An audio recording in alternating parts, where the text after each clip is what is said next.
I'm James Dwan, founder of My Electricians ToolBox and the author of the Sparks Blueprint to Marketing. My name's Steve, I'm an electrician and I've been a long-time member of the ToolBox community. I'm also a mentor and a trainer for the members. In this episode, we are going to explore some of the questions that often get asked inside the ToolBox community. Steve. Great. So we had a question come in, not specifically a question from one of the members, but more a common question that is often asked. Is Facebook, or social media in particular, good for promoting a small local electrical business? The simple answer is yes, absolutely. It's understanding your ideal customer. You know, if your ideal customer is not using Facebook, and this is why it is so important to do the work on understanding your ideal customer. If your ideal customer is not using Facebook and you're putting all of your effort into Facebook, then it's just like banging your head against a brick wall. But if you know that your ideal customer is using Facebook, then for targeting purposes, absolutely, Facebook can be a fantastic tool. But overall, social media absolutely is whether we're talking about Facebook, TikTok, YouTube, LinkedIn, any of the other social media channels, Instagram, they are a fantastic tool for local targeting because for a very small budget, you can cover a huge area if you are talking about paid advertising on any of these platforms, right? I'll give you a very simple example. If you wanted to, so my area, ME5, so around the Medway town area in Kent. So within that area, I could target a campaign to ensure that my advert was seen by everybody who has a Facebook account in that area. And I can do that at £1 a day, at £1 a day. Very, very simply, very easily by using an ad manager account on Facebook. Now, what that means is that you can literally dominate a local area by having your name on the tip of somebody's tongue by using the likes of Facebook, Instagram, TikTok. If you do it correctly, if you do it properly. But I'll go back to saying again, if your ideal customer is not using those platforms, then it's like banging your head against a brick wall. I think what we do know is that the majority of people are using a social media channel of some description. Yeah. You need to understand which one your ideal customer is using, and you need to dominate the space in your area on that channel. Yeah. Again, relating to social media, on other groups, I guess you could say, people will say that, or have said, that Facebook doesn't work. And do you think that's more likely that they're using it in the wrong way? And yeah. What would you think would be the most common mistakes that people were making? All right, so we know that it works, right? And we know that whether we're talking about organic posting or we're talking about paid advertising, that social media is a really good form of advertising. And if we go back to what I talk about in trainings, every single form of advertising out there, every single form of marketing out there works. If it didn't work, it wouldn't exist, right? Absolutely, yeah. It's are you working it properly? Are you doing it properly? So if we go back to what you're saying in terms of what are common mistakes people make on social media, sometimes, and again, this could be a huge answer, but let's look at some of the examples. Many people repetitively post stuff about their work. So how many times have you come across an electrician's page where all you're seeing is the fuse board that I did today, the floorboards that I lifted today, the mess that somebody else left behind, the job that they did crap and I went in and tidied up. So it's all about work, work, work. And the reality is that might appeal to other electricians. And now we're not talking about advertising here, we're talking about organic posting. And if you're posting that kind of stuff day in, day out, customers in your local area are not going on to Facebook to look at your fuse board, your garden lights, you know, the floorboards that you've lifted up, the way you've chased out the wall. They're not looking for that. You are literally just posting to nobody. So they're unlikely to comment and say that looks neat. No. What other electricians might. Nice. Other electricians might. They might like it. Other electricians might look at it. They might like it. They might comment on it. They might repost it. if that's what you're after. So is another electrician your ideal customer? Well, no, they're not. But the problem with that is that when other electricians do, what's actually happening, like we're going into training now, and what's actually happening is you're screwing up the algorithm. Because if another electrician looks at it and spends some time on it and likes it or shares it or saves it or anything like that, the algorithm is looking at it and going, oh, so when James posts something, other electricians like it, so therefore next time James posts something, I'll show it to more other electricians. But that's not who I want to see it, because I want to promote my business to people in the local area. So the better thing to do, doing more harm than good. Yeah, the better thing to do is, and again, we're going into training here, and I don't want to go too deep into training, but we have a system within the ToolBox community of how you should be posting, and it is the IEEP formula.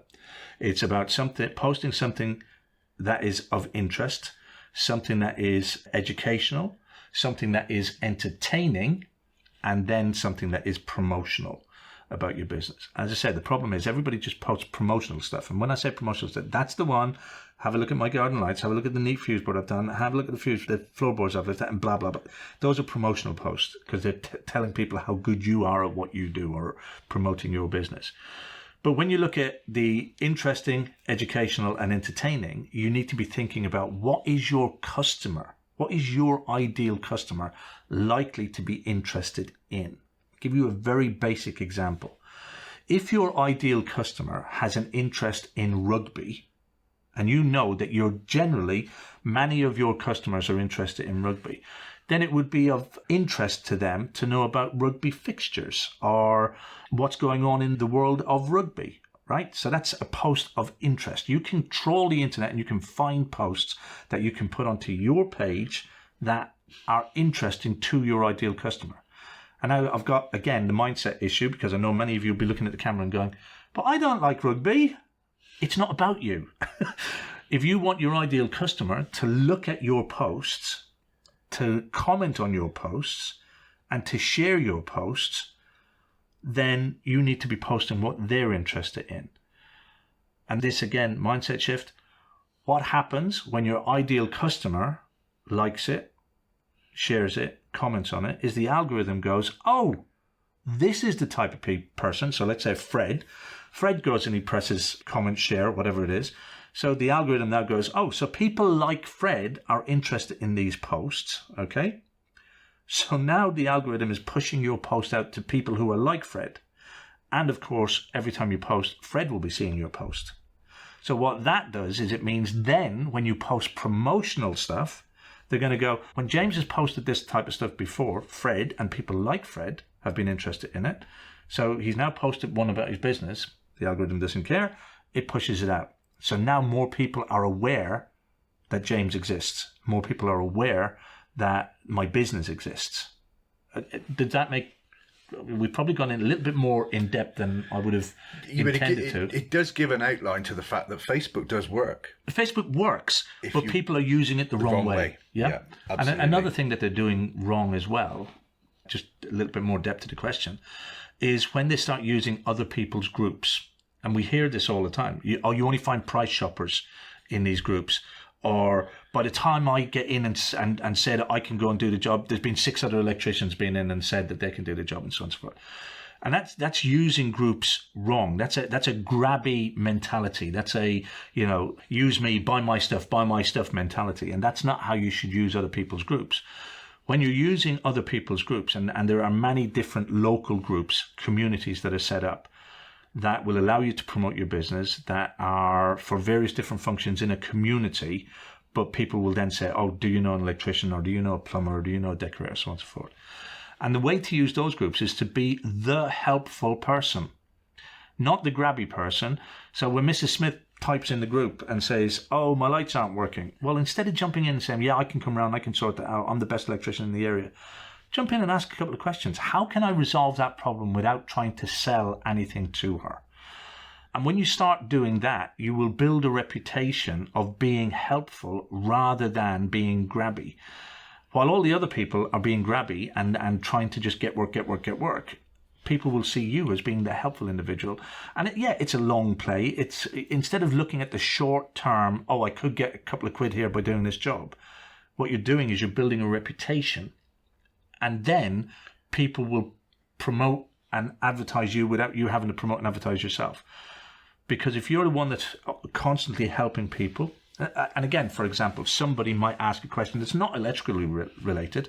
It could be related to something completely different, like how do I hang a picture or how do I level a worktop surface? And you know from your experience that you can give them some advice. And you give that advice. And that might be that you type up some advice. It might be that you record a very short video and you post that in. But you become known and get a reputation for being that helpful person. So now when Steve needs an electrician and he goes into the group and he says, oh, I'm looking for an electrician because of, you will have all of the people that you've helped and support going, well, actually, have a look at James. James is very helpful. James is very accommodating, very supportive. He's a great help in the group.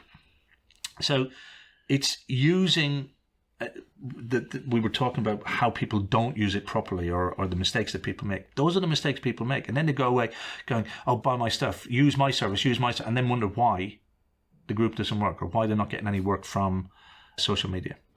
So I think you've scratched the surface there of Facebook and answering the question. Yes, it does work. Absolutely. Yes, there was a few examples there of how it's used badly and incorrectly. Yeah. And I think it's safe to say there is a whole lot of training on social media. Huge amount. On its own. Huge amount. On its own. Yep. Bro. Okay, so another question was Frank, Carlos Limited. How important is it to know your numbers in a business? And I think this question was related to what he should be charging to be able to earn a living and to be profitable. Yeah, again, numbers. I'm not an accountant.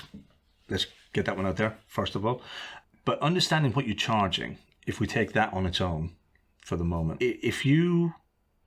we come up against people who even today are charging like £20, £25, £30 an hour as a business owner, as a self-employed electrician. And as a self-employed electrician, you're a business owner, yeah?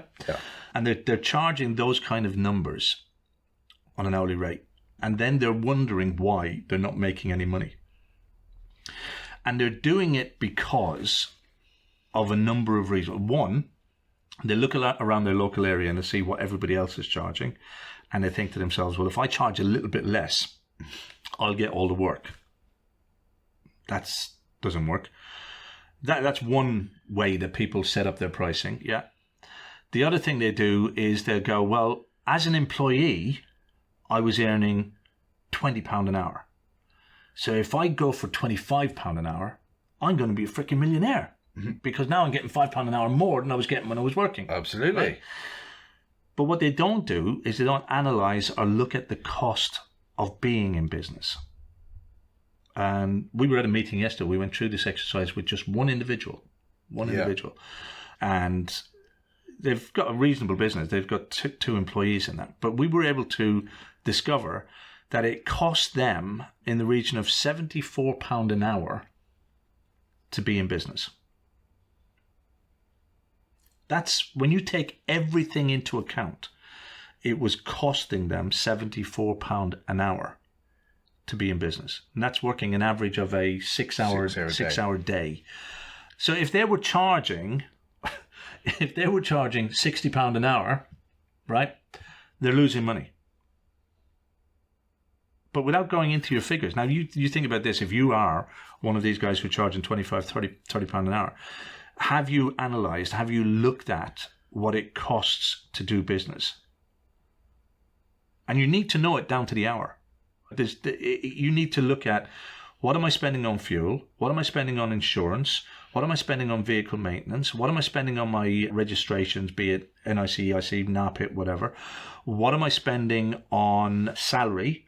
And salary is not your profit.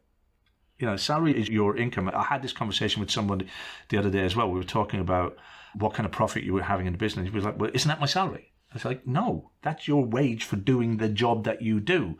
If you're a business owner, you're in business to earn a profit, yeah? But you need to look at and analyze all of the costs in your business and break it down to an hourly cost. And most people, when they're working with their accountant, they'll work it down to an annual or they'll work it down to a monthly cost. To be really effective and to know what it costs you to work hourly means that you know then what you can charge as a minimum charge or what you can charge as an hourly rate. And when you understand the whole costs, then you can start looking at, well, what now do I need to add on for profit? So with the individual that we worked with yesterday, knowing that it was costing them £74 a day, £74 an hour to be in business, their decision then with the profit margin that they needed to add was to charge £95 as a minimum charge, £95 an hour, in order to have the profit that they wanted on top of that as well. If they carried on working at 70, I think they were charging 75, if I'm correct from the meeting yesterday. They were covering themselves, but that's why at the end of the month they were looking at it going, we're really busy, we've got lots and lots of work coming in, but I'm not making any money. We're in the same position as we were last month. Because when you analyze what it cost to do the hour, when you analyze that cost and break it down, and you need to break it down into the working hours that you're doing, and this is why their working day was a 6-hour day, you break that cost down into the working hours, and then you realize, you're charging £1 over what it's costing you to work. It's no wonder you're not making money.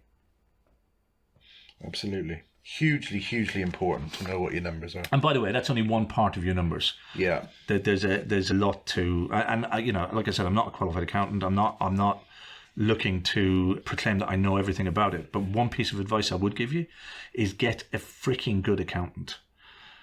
And it's another thing that people in business often say, oh, my accountant costs me too much. Yeah, your accountant costs you too much if you've got the wrong kind of accountant. And there are accountants who are, and I'm no disrespect to accountants, right? But there are accountants who literally fill in the blanks and send your information to the HMRC and tell you what you need to pay. Or there are accountants who will help you grow your business, who advise you. Find one that does the work for you, not one who just does a box ticking exercise.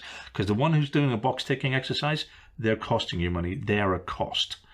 The one who will give you financial advice, the one who will help you, the one that will guide you, the one that will work out your pricing with you, the one that gives you management accounts each month, that's the one that's worth their money. That's the one that's going to save you money. That's the one that's going to make you money. Absolutely. Okie dokie. People commonly say that leaflets don't work. Now, what would you say? What would you say to that? I think I've answered this already. Every single form of advertising works. Every single form of marketing works. It's how you actually work it. Very similar to social media, there are mistakes that people make that mean that it doesn't work for them. Yeah. Commonly, people either spend a small fortune on having leaflets designed and printed, which means then that their cost to get them out there is high. Then they put out too low a volume, so they'll do 100, 500, and they've paid a fortune to have them designed, they've paid a fortune to have them printed, and then they put out too few. So the results that they get back are very minimal. So they look at it and they go, reward to efforts, not worth it. Yeah. When the reality is that it's a numbers game. You need, when you are doing a leaflet campaign, you need to get huge volumes of leaflets out there. But you need to get them out into the right area, number one, with the right message, number two. And again, without going into training or teaching, if you design the leaflet properly, and that doesn't mean spending money on a graphic designer, and again, no disrespect to graphic designers, but graphic designers are more interested in showcasing or making things look good and making things look fancy. They're not interested in getting your phone ringing. It sounds, that there is they may not know the triggers or they can make it look good, but not make it effective. So essentially you could over design Most oftenly they are over-designed. If when I'm doing a critique on people's leafleting or leaflet campaigns, quite often the biggest problem that we find is that they are over-designed. There's too much information, there's too much emphasis on the logos, there's too much gloss, and that has an impact on the person reading it, on the customer. If they look overly designed, if they look expensive, quite often a customer will look at it and go, they've spent a lot of money on that, they're going to be expensive, or that's where my money's going. That's just a fact. Or you can have it over-designed in such a way that the message is lost. You're looking at it and you don't know what you're looking at. It's like, is he the right kind of person for me or not? And the customer wants to match up, know, like, and trust. Is this, or is it just a whole pile of information that doesn't make any sense to me? So keeping things simple, as far as leaflet campaigns are concerned, is key. Keeping it simple, getting a very clear, concise message out there. Again, understanding your ideal customer. What are their pain? What is it that they need solution to? Having that stated clearly on any leaflet or any advertisement that goes out is important. Targeting is another thing. Making sure that your leaflet, your brochure, your ad is landing in the right place is hugely important as well. For example, if you are if you're primarily interested in getting EICRs or consumer unit changes, and this is a very basic example, but would you then leaflet a brand new housing estate? The answer to that is simply no. Why would you? Because they don't need an EICR and they don't need a consumer unit change. So that would be a waste of leaflets, right? So targeting and understanding what the work you're trying to get and the area or the best area to get that work from is hugely important. Absolutely. It's a science. So I think essentially the answer to the question again is that leaflets do work if you work them properly. Absolutely. Again, with social media works if you work if you do it properly. So another common question that we've had in the group is that if you've got no money in the business, what's the best way to generate work and get quick results? If you've no money in the business at all. Or limited. Okay, look, there are a huge amount of free resources out there. If you were starting from scratch and you had absolutely nothing in the bank in terms of marketing your business, so you've got your tools, you've got your van, you're ready to go, but you don't know what to do. First of all, set up a Facebook page. It is completely free. It costs you absolutely nothing to do that. Set up a website. There are free website builders that you can actually use. Website hosting is not necessarily free, but it's not going to cost you an arm and a leg. You can get website hosting relatively cheap. Next thing I would do is set up your Google business profile. So with those three, you've got a really good way of getting your business recognized in your local community. After that, when the first few jobs are coming in, take what comes in and reinvest it back into a leaflet campaign. A small leaflet campaign you could do yourself, which doesn't involve, and I say this because when in the early, this now goes back into explaining my background, but in the early stages of, I'd lost my business. Anybody who reads the book will know I lost the business and I had to start all over again. And in the early days of that setting up, that restarting the business, I was actually using a printer at home and printing off leaflets on an A4 sheet of paper, and then using a guillotine, which I bought in Staples. Staples doesn't exist anymore. No, they've gone. Yeah, so I don't know where you get a guillotine from. But scissors. But I picked up a guillotine from Staples, and on an A4 sheet of paper, I was printing 4 leaflets, and I would chop those with the guillotine and go out and deliver those. Now, it didn't take, I wasn't doing that for like months and months and months, but for several weeks, that's what I did. I printed the leaflets off on a printer at home, turned them over and ran it through again, because the printer that I had at the time didn't do double-sided. So turned them over, ran them through the printer again, and then guillotined them and went out and walked around the streets myself and posted those leaflets through somebody's door. So there are things you can do to get your information out there. There are things you can do that don't cost an arm and a leg. Okay, Facebook, Google Business Profile cost you absolutely nothing. YouTube channel costs you absolutely nothing.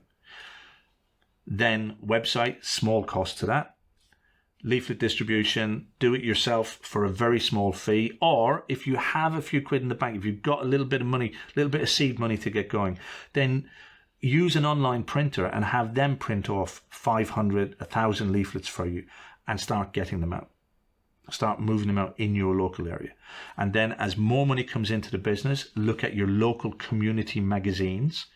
And those magazines are often trade directories or small parish magazines.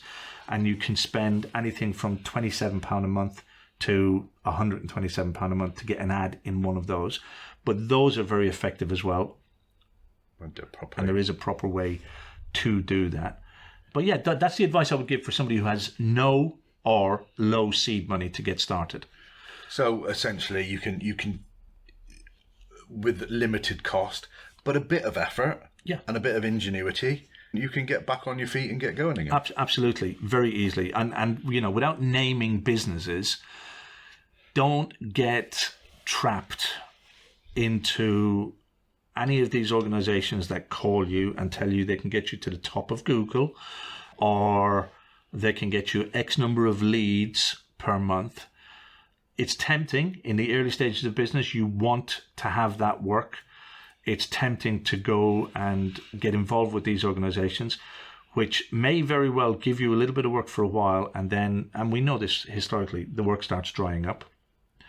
And you're left in a contract with an organization. So now you're having to pay out your £500 a month or your £600 a month or whatever it is you've gotten involved in, but you're not getting the work in to cover that. There is so much you can do yourself. So much you can do yourself with just a little bit of effort. Whether it's working on your Facebook profile, whether it's working on your website, whether it's working on doing some leaflets, whether it's going to free local networking meetings. All of these things you can do yourself very, very easily, and you will generate work. Little bit of effort. Okie doke. So Charlie from Charles Electrical asked, how do you know if your adverts are working, and what would be a good return on investment for any adverts that you've got out? How do you know that they're working? The only safe way to know is by using tracking, and there are a number of different ways to track adverts and promotions. If you're primarily using phone as your mode of contact, then you can have tracking numbers, what they call geo numbers, attached to all of your marketing efforts. So each ad you have has a unique tracking number, which means you can log into a portal and see how people are responding to that. So you can count the number of calls you're getting off of a particular leaflet campaign or a Facebook ad or a magazine advertisement. That's the best way of tracking. Of course, with that comes, if internet or email is the way that you have customers contact you, you can also track that through unique URLs, landing pages, and so on and so forth. So tracking your advertising is important. Spending out on advertising and not knowing what the results are, that's a mug's game. If you, and we have this, when you talk to people and you say, how's that ad working for you? Well, I don't know. I get a bit of work off of it. You need to track and understand it. And again, this is why some of these marketing organizations succeed, is because they sell you a dream, but then you've got no mode or method of seeing what results you're getting from that.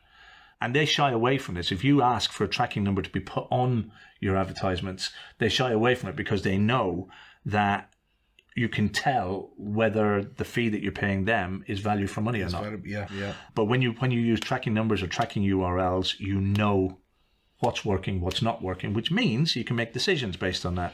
If I'm spending £500 over here for leads and I'm not getting the leads out of that, then I move that, I take that, say, no, don't need to spend that anymore. Spend it over here and try that. Works both ways, doesn't it? So you know what advert is working, but also what isn't working. Yeah. Why would you continue to spend money on something that isn't working? If you didn't know, then you probably would. Absolutely. And the second part of your question was return on investment. Look, that's going to be personal for every person. If you're asking me personally, I always sought a 7 times return on investment. If I spent £1, I want to get £8 back. That's 7 and my own pound back. But that's my number. Yeah. Your number could be 10. Your number could be 3. Yeah.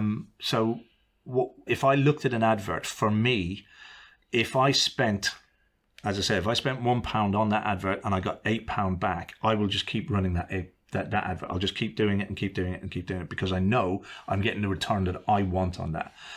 If that advert started to drop down below the 7 and it started to drop down to 6 or 5, then I would start looking at it and thinking, do I need to tweak this? Do I need to change it? Do I need to alter it? I wouldn't necessarily pull it because it's still getting a return. Yeah. It's still giving a return. Now, if it dropped below the return, it went down to I was only getting 1 for 1, then I would start thinking about, do I need to pull that? Yeah. So I think that what return you're getting is going to be completely down to you and the type of value you want, the type of business you're building, and how well you convert. How well you convert your each call that you get, and that's a whole other conversation. Is conversions. I think the commonality between a lot of the questions that we've had today is that everybody's business is individual and unique to them. Absolutely. And it's probably a good message for the viewers is don't be copying everybody else. It's unique to you. Yeah. So I think we mentioned this at the beginning as well. Many people look at other people around them in their community and go, well, he's got 5 vans and he's done, but they're also looking and they're going, well, he does this on his website or he posts that on his Facebook profile and it works for him. And you start copying that, but then you're thinking that what he's targeting may not be your ideal customer. And this again, why I believe lead generating companies don't work well for businesses as well, is because they're generating generic leads that may not be a fit for your business. When you generate your own leads targeting your ideal customer, then you get a better fit for your business. Yeah. But by looking at and measuring yourself against somebody else's business, you could actually put yourself out of business. Yeah, you could. You need to look at what do you want to achieve, who's your ideal customer, what kind of work do you want to be doing, and ultimately, what's your business? Is it a vehicle for something what do you in want? the future?